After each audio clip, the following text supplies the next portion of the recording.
Emmanuel Macron could find himself in a lot of trouble at the next French presidential election, as a jaw-dropping map shows his country's national debt is considerably bigger than Brexit Britain's. Across Europe, the coronavirus pandemic forced one of the most intense periods of state intervention seen in decades.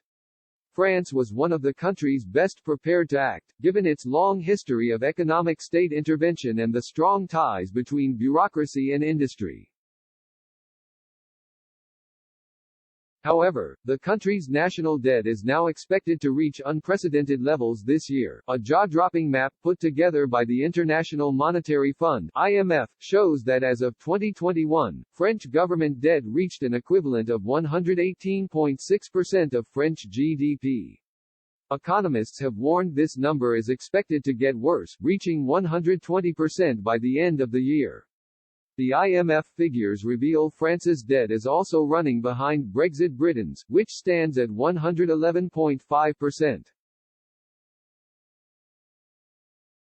Mr. Macron said the additional COVID debt would be corralled in a separate account and paid down over the very long term. However, while financing debt is not a problem for France, the burden and high pre-crisis levels of public spending do narrow Mr. Macron's scope for maneuver.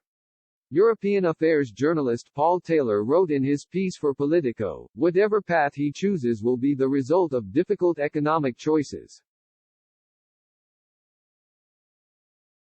Macron will need an economic miracle, and a lot of luck with the pandemic, to keep his crown, and keep France out of Le Pen's hands." While the UK government also has to deal with record levels of national debt, the British situation appears rosier. The UK's spending to fight the coronavirus pandemic pushed the public finances £19 billion further into the red in February.